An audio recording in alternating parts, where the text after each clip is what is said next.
No soy especialista en el tema, como lo dijo el doctor Enrique, yo me he desempeñado muchísimo en el sector eléctrico, mucho en el sector constructor y en los gremios, pero con toda la problemática que está existiendo alrededor del mundo y en nuestro país inclusive, con referencia al cambio climático, es un tema que me ha atraído mucho, por lo menos en investigarlo y enterarme qué es lo que está pasando a nivel del mundo, no tanto a nivel del país, porque el doctor Carlos ya hizo como una breve presentación con respecto a lo poquito o mucho que cada uno de las organizaciones va haciendo de acuerdo a sus capacidades, porque si bien es cierto, el gobierno nacional pues ha tomado algunas medidas, esas medidas no son suficientes para asumir la solución de un problema tan grave como es el tema del cambio climático, que tiene que ver con la deforestación, con la desertización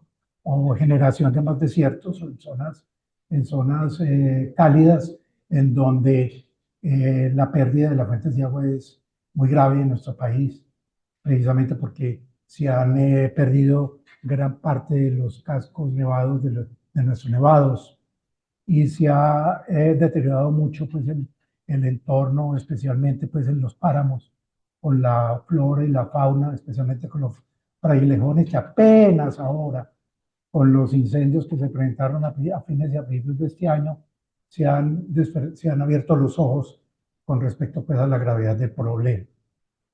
A mí me llamó mucho la atención un titular del Colombiano, y no sé si algunos lo leyeron esta semana, que dice combustibles fósiles o hipocresía de países ricos. Y yo, a alguien lo comentaba ahora, este punto, este titular, y coincide conmigo en que realmente ha habido un desequilibrio global muy grande entre los países ricos y los países pobres frente al compromiso de buscarle una solución al calentamiento global. Y yo más que todo traje cifras, unas aterradoras, otras menos, pero de todas maneras que nos invitan a pensar más profundamente en que el problema que tenemos en Colombia es un granito de arena con respecto al problema global. ¿Por qué? Porque esto es un problema que se soluciona solamente cuando los países que están en las grandes ligas, llámense países ricos, asuman el compromiso de tomar acciones que cambien la tendencia del calentamiento global. Y lo estamos viendo con la descongelación de los glaciales en el norte y en el sur del continente, los polos, más que todo en el norte, porque hay una influencia muy grande del impacto que han generado los países desarrollados, llámese los países europeos y Estados Unidos, Canadá, como decirlo, Norteamérica, con respecto al impacto que generan en el Polo Norte y las consecuencias que se tienen. Esa hipocresía de los países ricos la quiero concretar unas cifras, como se nos acabo de decir, como que dijera que el 10% de los países ricos generan el 70% del problema climático del mundo. El 10% de los países ricos genera el 70% del problema. Eso ya lo dice todo, de que en manos nuestras no es la solución. Lo que podemos aportar es un tema local de mejoramiento y de protección, y todo eso suma, ¿cierto? Las campañas que podamos desarrollar aquí, pero son un paliativo muy pequeño con respecto a la realidad del problema. El 1% de los países ricos generan el CO2 de 5.000 millones de habitantes de la Tierra. El 1% de los países ricos generan el CO2 de 5.000 millones de habitantes. Y si hablamos de que son cerca de 7.500, 8.000 habitantes en este mundo terráqueo, ese es un tema de marca mayor, problema mayúsculo. Asimismo, hay unos temas muy interesantes que dice que el 33% de las emisiones del mundo lo genera China y que el 13% de las emisiones lo generan los Estados Unidos sumado con la India. O sea, China es el problema, ¿cierto? Y desafortunadamente, como lo van a ver ahora, es el que menos se ha comprometido. Y ahora les los digo por qué. El 40% de la producción mundial está repartida en 13 millones de barriles de petróleo diarios que producen los Estados Unidos. El 10% que lo produce Arabia Saudita, que es el segundo productor. El 10 millones 10 millones de barriles Arabia Saudita, 10 millones de barriles Rusia, Canadá, Irak y la India representan el 11%. O sea, está concentrada la mayoría de los 107 millones de barriles que se producen en el mundo diariamente, de toda la suma de países productores, está muy concentrado en muy pocos países. Eso es bueno porque nos están abasteciendo de una necesidad, pero es grave porque en muy pocos está parte de la solución del problema de efecto invernadero que tenemos en el mundo. Esos países más China son los más contaminantes del planeta, pero no hacen lo necesario para controlar las emisiones y le piden a los países pobres que controlen la producción del petróleo, carbón y gas para mitigar el cambio climático. Otro punto bien interesante es que en la selva amazónica conformada por Venezuela, Colombia, Brasil, Perú y Ecuador, y Bolivia, pero en un poco de menos proporción, pero gracias Enrique por implementármelo, sumado a la selva de la Guayana, o sea que conforma el hemisferio sur, que recuperan con las selvas 650.000 millones de toneladas métricas de CO2. O sea, son el pulmón del mundo. Eso no tiene discusión. Pero ¿qué pasa? Que estos países no han recibido apoyo de parte de los países ricos porque lo cacarean permanentemente, y ahora lo voy a comentar más adelante, en las diferentes reuniones que se realizan alrededor de una organización que creó la ONU, que es el COP, que el año pasado, en el 2023, se reunió en Dubái con bombos, mucho bombo y con una feria fastuosa, y en donde se llegaron apenas a unas conclusiones incipientes después de casi 30 años o 25 años aproximadamente con respecto a lo que ha evolucionado el interés mundial por el control del efecto invernadero y el calentamiento global. En 30 años, el mundo ha deteriorado el 65% de la biodiversidad del mundo. O sea que apenas tenemos un 35% rescatable. Y de ahí para adelante empezar a recuperar lo perdido. O sea que el compromiso de esta generación y la que nos sigue, pero no más de esas, es inmenso. Porque tenemos que tener clara esa conciencia de que entre todos hay que buscar la solución, principalmente en los países que toman decisiones en el mundo y que tienen la capacidad de solucionar. ¿Cierto? Bueno, con respecto a esto, la conferencia de partes, que así se llama, se denomina el COP, que fue patrocinado por la ONU precisamente desde 1994. Se reunieron en Río de Janeiro pensando con una conferencia en donde se reunieran algunos países para pensar en qué se iba a hacer con el deterioro del planeta en tema climático. Y eso es en 1994 92. Apenas en el 94 se tomaron acciones para activar lo que se había resuelto en Río de Janeiro. ¿Y cuál fue el objetivo de ese compromiso que adquirió en Río de Janeiro? Era promover la estabilización de los gases de efecto invernadero, y las decisiones estaban basadas en informes de una organización creada por la ONU. O sea, la ONU es la organización mundial que coordina, porque hay una serie de mesas y grupos de trabajo alrededor del tema que presentan anualmente los informes en ese COP. Pero ¿cómo funciona esto? Esto es una organización, como les digo, que está coordinada por la ONU. 171 países la conforman, y es sumada la Unión Europea.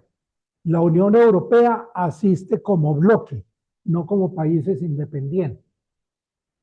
En ese sentido es interesante porque las decisiones que se toman a nivel de la Comunidad Europea son colegiadas, y eso representa un compromiso bien interesante en donde todos están pensando en común en buscar la solución de esa fracción de la Comunidad Europea. Alrededor del tiempo, o en el correr del tiempo, después de 1994, se creó el protocolo de Kioto, apenas en 1997, 3 años después de que se consolidó este trabajo. Ese compromiso de Kioto planteó la idea de que los países que estarían comprometidos en este proceso se comprometerían a rebajar el 5% del impacto en el efecto invernadero. ¿Pero qué pasó? A esa conferencia solamente asistieron el 12% de los países signatarios. Y cuando se llegó a votar, Estados Unidos y China no quisieron firmar el acuerdo. Ustedes seguramente en noticias de prensa han escuchado que Estados Unidos y China que no firmaron el acuerdo de Kioto, y entonces aquí la tenemos perdida porque son los dos mayores generadores del problema de efecto invernadero y el problema climático. Posteriormente, en el año 2015, o sea, prácticamente 8 años después, ahí se asistieron 191 países más la Unión Europea, los 171 signatarios originales y 21 países emergentes invitados, más la Unión Europea, como lo acabo de expresar. Y allí estuvieron los Estados Unidos, India y China, porque India, con su crecimiento, empezó a jugar un papel muy importante en el impacto climático, especialmente por el número de su población y por las prácticas que tradicionalmente han manejado en su historia y en su idiosincrasia en el manejo de los recursos. Para hacer como una visión de por qué este tema de los países ricos existe una cierta hipocresía, es porque desde 1995, hace prácticamente 30 años, 29 años, apenas en el COP del año pasado, el COP 28 del año pasado, se generaron algunos compromisos que ahora es lo último que voy a presentar, para que vean en qué punto de incipiencia está el compromiso de todos para empezar a abordar el problema. O sea, el problema todavía, a mi juicio, está en el papel y está en las ganas, pero no se traduce en el resultado. Eso básicamente es mi parecer, de acuerdo, y creo que lo van a entender ustedes de acuerdo a lo que más adelante les voy a presentar. ¿Y por qué? Porque en 1995, 2 años antes de que se creara el compromiso o el protocolo de Kioto, se acordó que se iban a reunir cada año. Y en efecto, cada año se han reunido en diferentes países, ¿cierto? Ese fue el resultado de un montón de gente, 171 países, más todos los delegados en decir que se iban a reunir cada año. Por lo menos ahí empezó a que aceptaran que iban a ir recibiendo una serie de informes, como se los dije al principio, promovidos por la ONU y una serie de medios de trabajo, en donde llevarían esos informes a esas reuniones del COP. Oye, ese fue el COP número 1, en 1995. El COP 3 fue el de Kioto, que fue en 1997, que ya se lo acabo de expresar. Y allí se estableció un tema interesante.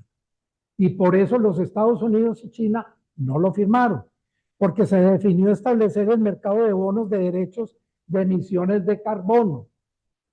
O sea, que pusieron en evidencia a los países grandes generadores de emisiones de carbono y afectación al efecto, al problema del efecto invernadero, porque obligaron a los países a decir, es que yo necesito, no soy capaz de absorber el CO2 con mi infraestructura y con mi estructura ambiental, entonces necesito comprar bonos de carbono en otra parte para poder cumplir los compromisos.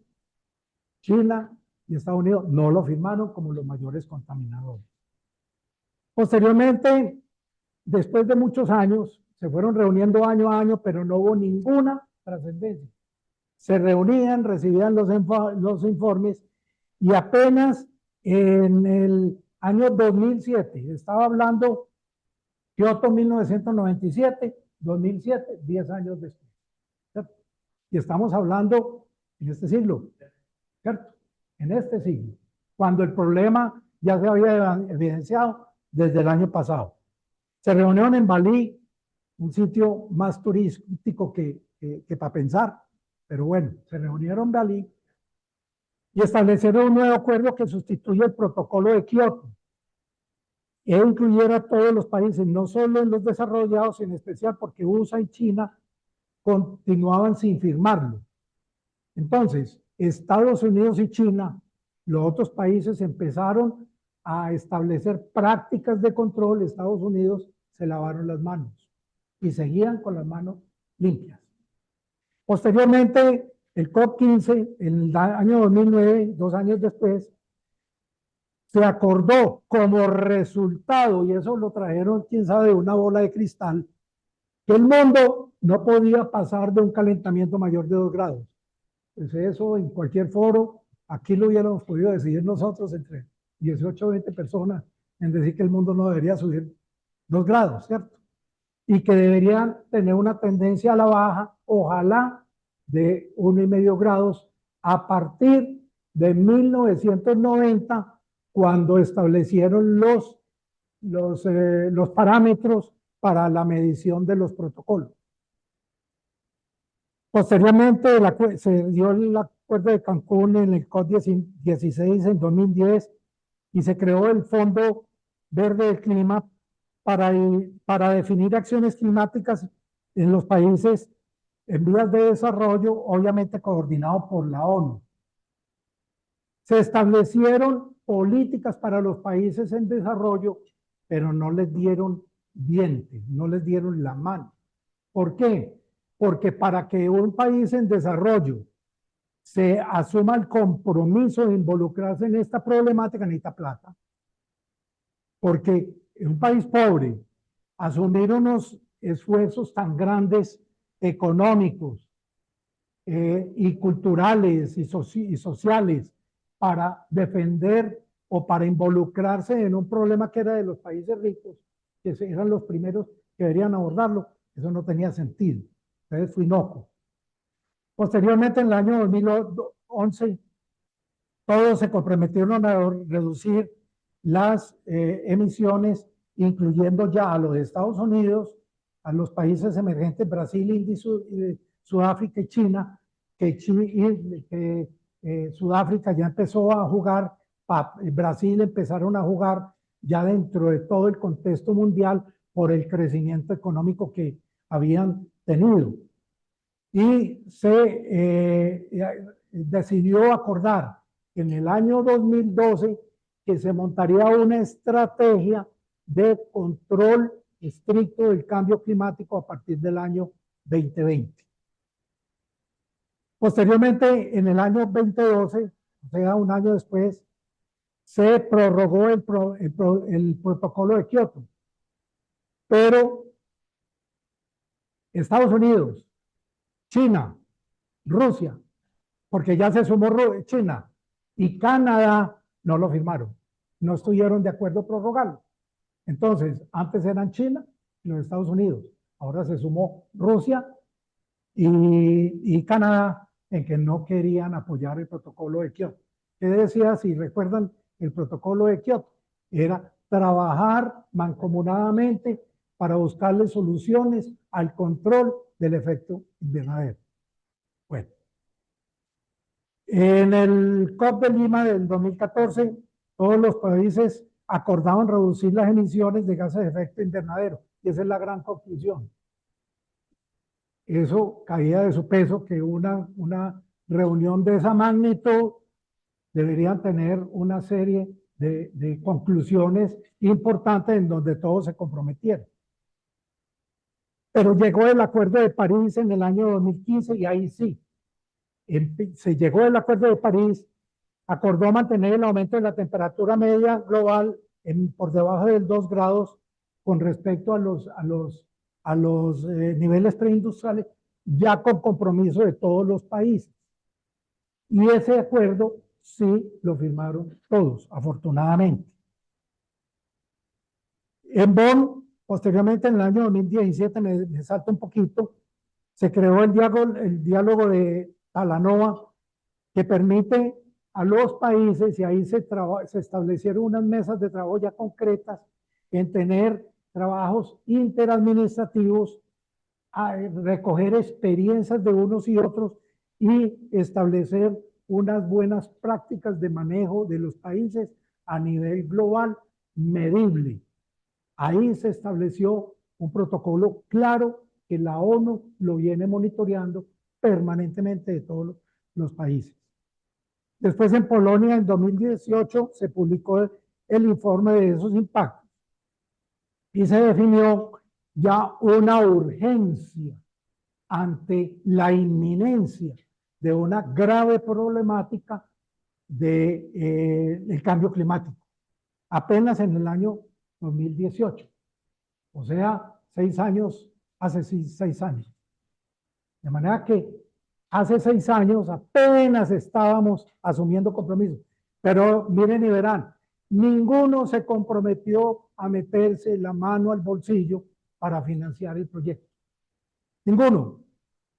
Y tuvo que ocurrir en el año 2019 que acordaron crear un fondo que antes era un acuerdo o una decisión voluntaria de un país, por ejemplo, de Estados Unidos, apoyar a Colombia para que protegiera la selva amazónica o a Panamá para que protegiera la selva del canal de Panamá o cosas por el estilo, pero era voluntario. Aquí ya se adquirieron mayores compromisos.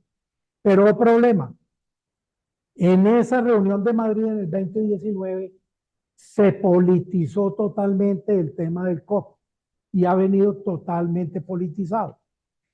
Porque los países que tenían miembros de tendencias izquierdistas, ambientalistas de extrema, incidieron en las reuniones y trataron de imponer su criterio de que se debería acelerar el tema de acomodar al mundo a las nuevas condiciones del tema ambiental con referente al petróleo, al gas, a la extracción de minerales, a los minerales de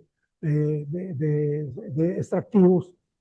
Y entonces se creó un caos los Estados Unidos y algunos países se pararon de la mesa y no firmaron el acuerdo en Madrid. Eso fue muy grave porque después en el 2021 se acordó que se eliminaría la energía de carbono no estabilizado. Eso quiere decir que los países industrializados que ya tenían algún proceso de control, como Alemania ya había trabajado muchísimo en el tema del manejo del carbón y volver un sistema extractivo mucho más perfeccionado, y algunos países, inclusive Sudáfrica también lo hizo. Entonces, en ese sentido, no le pusieron coto a los países como Colombia, en donde extrae el carbón, generalmente en minas de cielo abierto, para exportar a diferentes países que requieren el carbón. Entonces, seguimos emitiendo partículas de carbono, emisiones en Colombia, cuando ya todos los otros países ya se estaban protegiendo, pero no trabajaron desde la fuente. Posteriormente, en el 2022, ya se estableció la financiación. Y entonces dijeron, vamos a crear un fondo, van a participar el Banco Mundial y el Fondo Monetario Internacional con la coordinación de la ONU. Y entonces, señores, países, cada uno va a tener una cuota y vamos a aportar a ese fondo de restablecimiento de la biodiversidad y el mejoramiento del cambio climático. Muy bien. Entonces, eso fue en el 2022. Llegó el 2023. Todos esos problemas llegaron acumulados porque no se habían tomado decisiones de fondo para asumir el control del cambio climático. Primero que todo, se evidenció que Estados Unidos no había participado ni había pagado las obligaciones que le correspondían al fondo. Y algunos otros países europeos, viendo que Rusia, no lo tengo confirmado, en algunas partes dice que Rusia lo hizo, otros que no, pero en todo caso Estados Unidos fue claro y fue evidente que no había pagado. Entonces aquí les dijeron, señores, tienen que pagar y se van a establecer unas sanciones porque necesitamos los fondos. ¿Para qué esos fondos? Para apoyar las políticas y los programas establecidos, coordinados desde el Banco Mundial, desde la ONU, para repartir los recursos de acuerdo a las necesidades. Hay un tema muy interesante, y es que si el mundo, sea la ONU o el Banco Mundial o el COP, cosa por el estilo, apoyaran los países que están ubicados alrededor de la selva amazónica, se evitaría, de acuerdo a una información que se presentó en el COP28, se evitaría el deshielo de los polos, de los cascos polares. Si se protegiera y no se siguiera deforestando la selva amazónica, y por el contrario se montaran programas reversibles en ese sentido. Entonces, ya por lo menos se sentaron las bases. Imagínense que Colombia, si se cumplieran las obligaciones y los compromisos adquiridos, anualmente le entrarían 7 billones de pesos para controlar el cambio climático. Solamente a Colombia con esos recursos. De pronto le alcanzaría para proteger más la selva amazónica, para evitar la deforestación, o proteger más la Guajira, o proteger mucho más las fuentes de agua, o proteger los nevados y los páramos para evitar el deshielo y entonces reforestar más. Esos 7 billones de pesos es una suma muy apreciable para Colombia, en donde le están exigiendo, y nuestro presidente, pues ustedes lo saben, que se está exigiendo adicionalmente, en el sentido de que quiere controlar a motu propio la extracción de petróleo, la extracción de gas, la extracción de minerales, a costa del desarrollo del país, cuando se podría establecer una política de transición controlada, mimetizada ambientalmente y que se establezcan unos parámetros de mediano plazo para llegar al cambio por energías renovables. Ese es el problema al cual nosotros estamos abocados en este momento. ¿Por qué? Que se politizó el tema y se evidenció mayormente en el COP28, donde trataron los ambientalistas de acelerar el proceso de adecuación en cuanto a la transición energética para las nuevas energías alternativas. Eso es un punto en donde se evidenció porque el país anfitrión fueron los Emiratos Árabes Unidos. Pero ¿qué hacen los Emiratos? Es el segundo productor de petróleo mayor de petróleo del mundo. Recuerden, 10 millones de barriles diarios. Se fue para el África y entonces aprovechó lo que acordó previamente el COP para comprar bonos de carbono. Y entonces, con toda esa generación que produce con la extracción de petróleo, alimentan sus arcas, compensan con bonos de carbono de países pobres. Pero ¿qué le está pasando a los países africanos? Que entonces lo señala, usted no puede producir petróleo porque genera CO2. Gastan poco. La minería extractiva tampoco, pero sí le compramos los bonos de carbono que los necesitamos nosotros para compensar. Ahí es donde se dice el tema de que de la hipocresía de los países ricos. Es decir, yo sigo con mi riqueza, sigo con mi explotación, pero ustedes, qué pena la expresión, jódanse, porque yo les compro sí los bonos de carbono que ustedes me pueden ayudar y con eso soluciono y cumplo las cuotas del COP. Esa es la parte grave en donde hay un desequilibrio demasiado grande a nivel de ambiente en el mundo entre los ricos y los pobres, porque los ricos exigen más demandándole a los pobres. Pero me voy a concentrar en el tema de Dubái, que es bien interesante, porque recuerdan que se reunían en varias ocasiones a decir, es que tenemos que conservar el ambiente en una reunión, conclusión. En otra, reunirnos cada año, conclusión. En otra, establezcamos programas y que la ONU los promueva, conclusión. Pero nada efectivo. Entonces ahora hubo algo que cambió un poquito el panorama y primero se reglamentó el fondo económico, se definieron las directrices para recaudar los fondos y los compromisos que ya les comenté. Se había definido en 2009 se había definido, hace 14 años aproximadamente, se había definido que el fondo iba a recaudar 100.000 millones de dólares para apropiarlos en todo lo necesario para solucionar el cambio climático. Se recogió el 20% de los recursos en todo ese tiempo. Bueno, pero ya establecieron algo en donde China y Estados Unidos ya se comprometieron a sus cuotas. Se creó un marco muy interesante que antes no existía, un marco de protección a los agricultores. Es establecer unos planes de seguridad alimentaria en los países, pues los tienen que cumplir.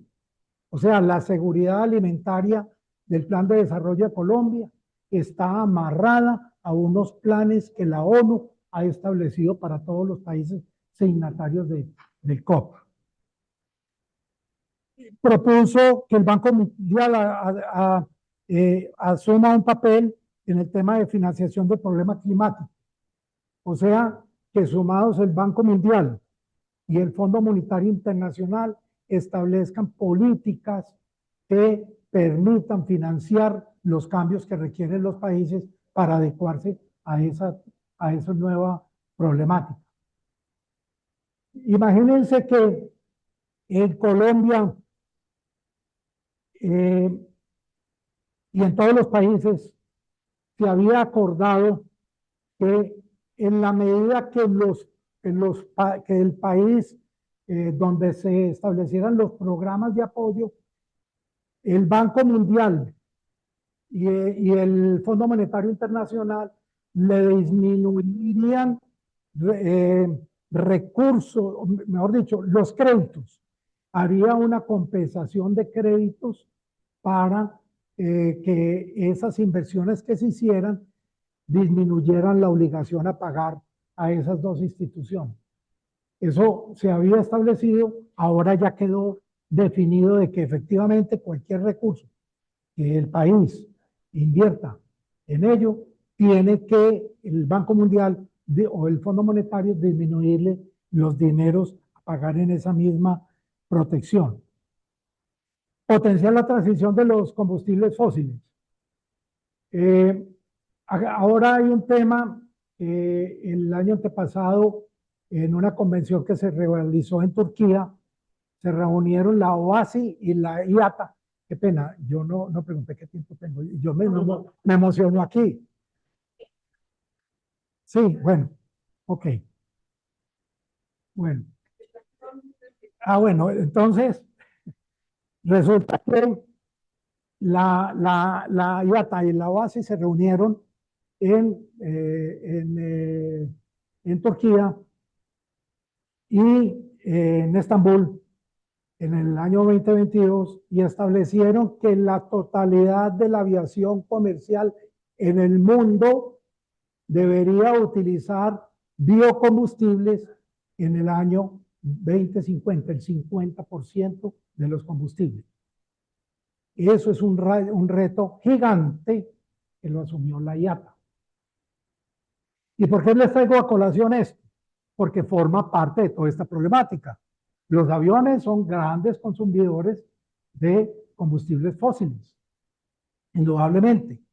El 28 de noviembre del año pasado se hizo el primer vuelo de un avión de Virgin Airlines con una serie de periodistas que salió de París y se fue hasta Nueva York con el 50% del combustible biocombustible y el otro 50% derivado del petróleo, o sea, el combustible jet. Eso fue un hito, porque ya empezó como el punto de partida. Pero ¿por qué quiero profundizar un poquito más? Porque la IATA definió unos países que deberían impulsar de acuerdo a su estrategia.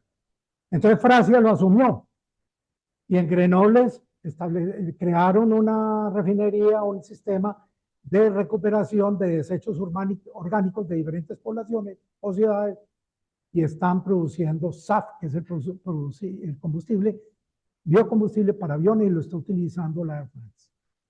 En Alemania, no recuerdo la ciudad o el sitio, pero en todo caso están produciendo biocombustible para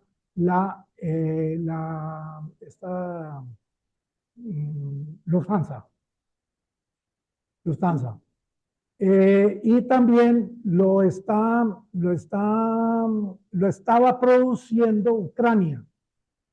Ucrania tenía ya una refinería, no sé si todavía la tendrá, había creado una refinería para surtir vuelos de esa región, porque Ucrania ha sido un gran productor de petróleo, un gran país que ha desarrollado mucha tecnología, entre otras cosas porque fue el primer sitio del mundo donde se refinó el petróleo.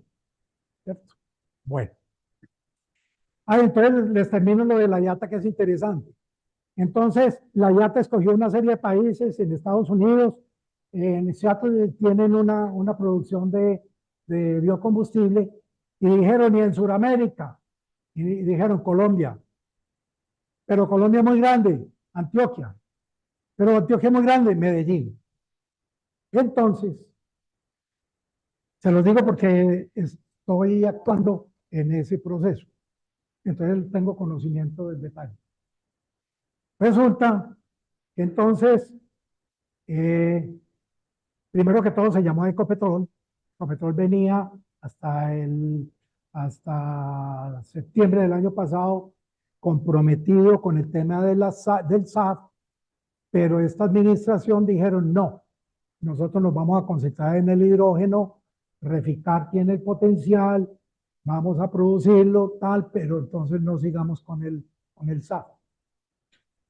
Entonces, llegaron a EPM, tuvieron las primeras reuniones, la administración pasada no le paró bolas, siguieron, eso sí, con un programa de EPM con el tema del hidrógeno, pero siguieron internamente los investigadores en el tema del SAF. Están bastante actualizados en EPM. Y entonces ahora llegaron con toda la intensidad y dijeron, señores, administración de Medellín. Eso fue cuando se supo de los resultados del gobernador y del alcalde de Medellín en las elecciones pasadas. Inmediatamente el presidente de la IATA llamó, yo fui partícipe de todo ese proceso, y entonces digo, vea señores, la IATA va a trabajar con Medellín y el área metropolitana y todo el territorio antioqueño. ¿Por qué? Porque Medellín es la ciudad de América, ni siquiera en Estados Unidos, que más adelantado lleva el proceso de reciclaje y separación de desechos orgánicos. Bingo, EPM feliz, porque ahí entró en varias, efectivamente, eso ha servido para que la nueva administración trabaje alrededor del tema. Bueno, entonces dijeron, bueno, entonces, pero tenemos que involucrar a la gobernación. Y ha habido serias y claras reuniones con la gobernación. El gobernador está muy comprometido. ¿Por qué? Porque la propuesta de estos señores es, no vamos a afectar la cadena alimentaria ni la producción alimentaria. Tema 1. 2. Los productos con los cuales se produzca el biocombustible no puede depredar bosques. No puede ser establecido donde se predaron bosques. Y vamos a producir caña de azúcar y aceite de palma. Y resulta que el resultado de la extracción del aceite de palma sirve para sacar biocombustible, esa caparazón. Y entonces dijeron, pero como Antioquia va adelante en Colombia del recurso forestal, la siembra de bosques, allá hay muchas ramas. Y en Medellín son muy juiciosos en cortar los árboles de las avenidas. Pues con todo eso se puede aprovechar para producir SAF. Y entonces, como ustedes tienen unos residuos muy grandes en aguas claras, en la Petar, eso sirve para producir SAF. Y entonces, si nos juntamos con el departamento de Córdoba, que está bastante adelante con el tema de palma africana, lo traemos para Antioquia, entonces montamos pequeñas refinerías en principio para abastecer los aviones en el aeropuerto José María Córdoba y en el aeropuerto regional para empezar con el SAF. Ya ha habido reuniones en la alcaldía, reuniones en EPM, reuniones en la gobernación, y no solamente reuniones, sino compromisos de avanzar en el tema acompañados con la IATA. Eso se los digo porque es bueno que sepamos que aquí hay iniciativas interesantes en pensar en la problemática que existe con respecto al cambio climático. Otro punto que se definió en el COP28, ya para terminar, es identificar las brechas que existen dentro de los países. O sea, cuáles son las dificultades que cada país tiene para comprometerse en avanzar en el tema del control climático.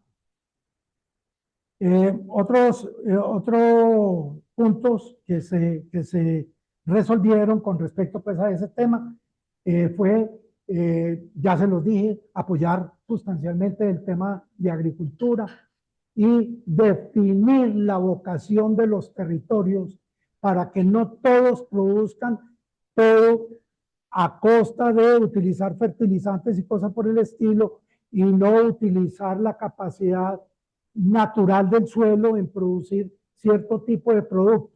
Eso es bien interesante porque se pueden adecuar realmente los terrenos que tienen potencial de producir alimentos sin recurrir a abonos distintos a los que realmente necesita y no forzar una producción o un mejoramiento a base de abonos fundamentalmente producido a base del petróleo.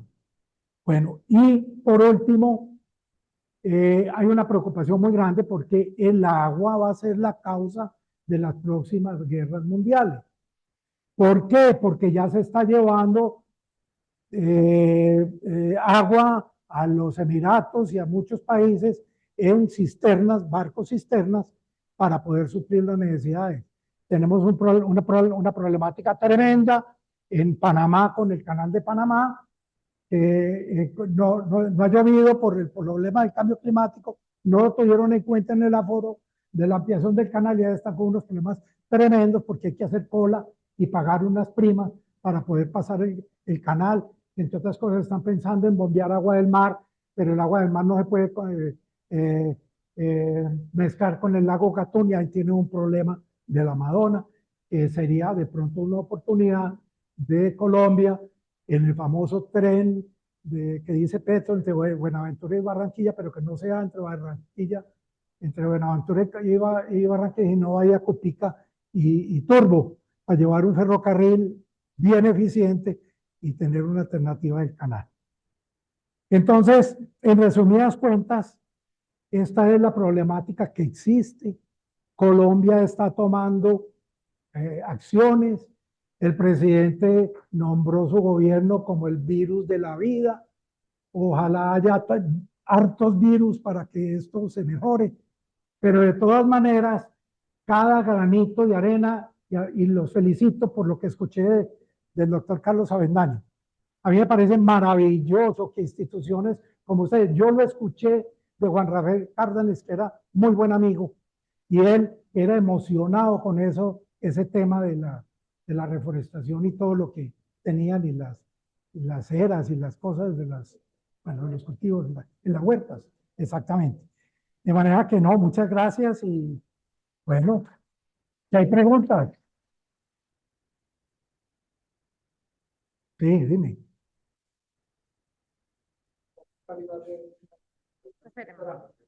Sí, es una reunión intermedia. Ahí se adquirieron una serie de compromisos para que se reunieran las mesas, no los 171 países más Europa, la Comunidad Europea, sino para temas muy específicos, no regional, no, eso es mundial. Ah, no, el haber tenido Cali, esa sede, eso es de quitarse el sombrero, porque ahí se van a tomar medidas muy importantes, porque prima la información de las necesidades nacionales.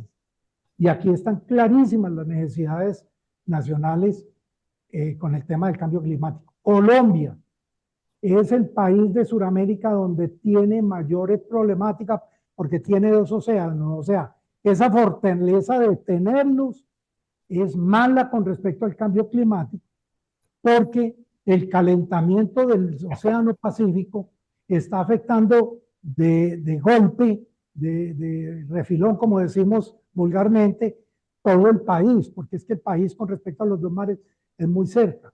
Y entonces tenemos un problema tremendo de impacto distinto al que pueda tener Chile o Argentina, que tienen solamente el tema del Pacífico, tienen las cordilleras andinas muy cerca, y esto tiene que ver con vientos, con un montón de elementos muy complejos que suman toda esta problemática. Muchas gracias.